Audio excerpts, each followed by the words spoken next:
Assalamualaikum warahmatullahi wabarakatuh. Siswa-siswi yang berbahagia, pada kesempatan kali ini, di mana kita sudah memasuki setelah tengah semester pada semester genap, kita sudah akan membahas materi terakhir pada semester ini, yaitu pokok bahasan trigonometri. Materi ini sebenarnya telah kalian dapatkan di tingkat SMP dulu. Akan tetapi di tingkat SMK ini nanti akan ada pendalaman-pendalaman materi yang akan kita bahas. Tujuan pembelajaran dari trigonometri adalah bahwa melalui kegiatan diskusi nantinya kita akan bisa menjelaskan kembali pengertian fungsi trigonometri pada segitiga siku-siku dengan menggunakan istilah absis, ordinat, dan jari-jari pada sumbu koordinat kartesius secara tepat, sistematis, dan menggunakan simbol yang benar. Menyatakan kembali hubungan nilai fungsi trigonometri di kuadran 1, 2, 3, dan 4. Kompetensi dasar, nanti silahkan kalian cermati bahwa kita akan mencapai 4 kompetensi dasar yang nantinya akan bersama-sama kita dapatkan melalui forum diskusi. Indikator pencapaian kompetensi pada materi trigonometri ini adalah 1, 2, 3, 4. Yang terpenting lagi adalah bahwa kita mampu menentukan nilai fungsi trigonometri pada segitiga siku-siku, kemudian menentukan hubungan nilai fungsi trigonometri di kuadran 2, 3, dan 4 dengan perbandingan trigonometri di kuadran 1, dan mampu atau terampil menerapkan konsep strategi pemecahan masalah yang relevan yang berkaitan dengan nilai fungsi di berbagai kuadran.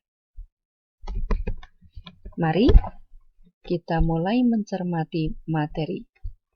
Perhatikan, ada sebuah segitiga siku-siku A, B, C. Siku-siku berada di sudut C. Sisi yang berada di depan sudut A, selanjutnya kita berikan notasi A kecil. Sisi yang berada di depan sudut B adalah B kecil. Dan sisi yang berada di depan sudut C adalah C kecil. Apabila diketahui panjang dua sisi segitiga siku-siku, maka panjang sisi yang ketiga dapat dihitung dengan teorema Pythagoras. Teorema Pythagoras ini saya rasa tidak begitu asing di telinga kita karena sejak dulu sudah kita pelajari bersama.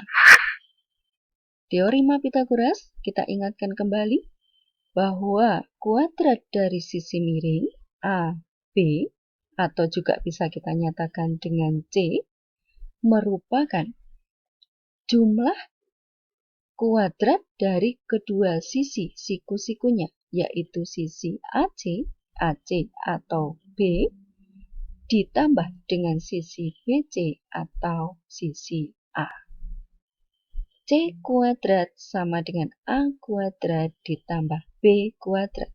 Itulah teorema Pythagoras. Contoh, pada segitiga ini, di mana siku-siku bisa kita lihat berada di sini, tentukanlah nilai X. Nilai X atau sisi X merupakan sisi miring, karena sisi ini berada tepat di depan sudut siku-siku. Maka ketika mencari sisi miring sesuai dengan teorema Pythagoras, bisa kita dapatkan X kuadrat adalah 12 kuadrat ditambah 5 kuadrat. Terhitung sama dengan 169 itu adalah X kuadrat, maka nilai X adalah akar dari 169 yaitu sama dengan 13. Maka nilai X ini bernilai 13. Contoh lain, Pada segitiga siku-siku, bisa kita lihat siku-sikunya berada di sini. Berarti 43 merupakan sisi miring, 19 sisi siku-siku, dan yang kita cari juga merupakan sisi siku-siku yang lain. Penyelesaiannya. Nah, karena sisi siku-siku yang akan kita cari, maka di sini adalah pengurangan. Berdasarkan hasil hitungan, maka nilai X bernilai 38, sekian. Kita masuk pada topik perbandingan trigonometri. Kalian cermati segitiga siku-siku berikut. A, B, C, siku-siku di sudut B. Sisi yang bersebelahan ini adalah sudut theta, sudut C, sudut theta. Sisi yang tepat berada di samping sudut theta, selanjutnya kita istilahkan dengan samping. Sisi AB yang tepat berada di depan sudut theta adalah sisi depan, dan sisi AC yang tepat berada di depan sudut siku-siku adalah sisi miring. Tolong betul-betul dicermati istilah samping, depan, dan miring ketika sudutnya berada di sini. Sinus, kosinus, dan tangen. Sinus theta, ini sudut theta, akan disingkat dengan istilah sindemi, yaitu depan per miring. Maka sin theta ini bisa kita cari dari sisi depan dibagi sisi miring. Cos adalah kosami, samping dibagi miring.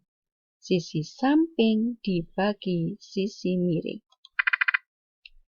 Tan adalah tandesa, sisi depan samping. Sisi depan sudut dibagi samping sudut.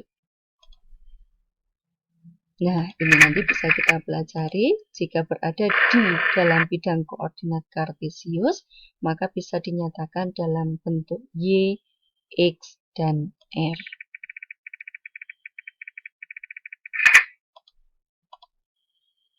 Nah,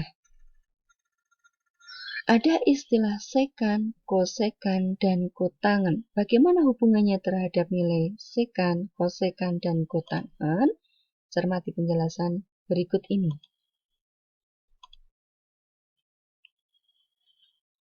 Dari yang kita pelajari, maka bisa kita ambil kesimpulan bahwa nilai sekan merupakan kebalikan dari cos. Ketika kita dapatkan nilai cos X per R, maka nilai sekan adalah R per X. Kesimpulan yang kedua, bahwa nilai kosekan merupakan kebalikan dari nilai sin. Dan nilai kotangen merupakan kebalikan dari nilai tangen dari sudut tersebut. Perhatikan contoh penyelesaian soal berikut ini.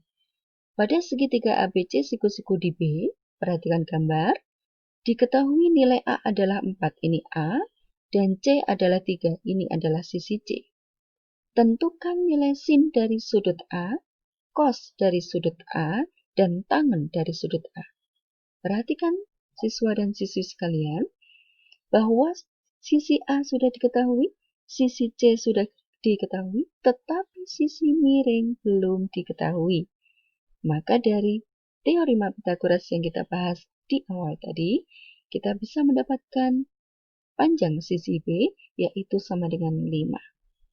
Maka berdasarkan nilai sindemi, depan per miring, ini sudut A, sisi depannya adalah 4, sisi miringnya adalah 5. Maka nilai sin A adalah 4 per 5. Kosami, samping per miring. Samping sudut adalah 3, sisi miringnya adalah 5. sehingga cos sudut A adalah 3/5. Tandesa, tangan A adalah depan per samping. Depan sudut bernilai 4, samping bernilai 3. Demikian, ini contoh yang kedua. 0,6 itu artinya bisa kita rubah menjadi 6/10.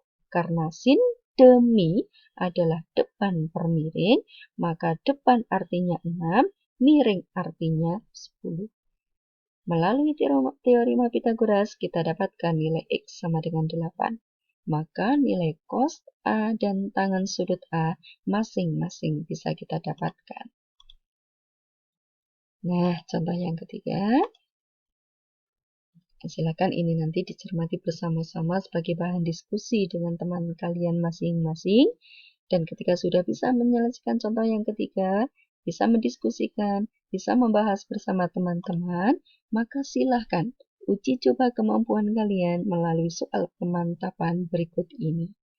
Selamat mencoba, selamat mengerjakan, dan jangan segan-segan untuk melakukan diskusi bersama teman kalian.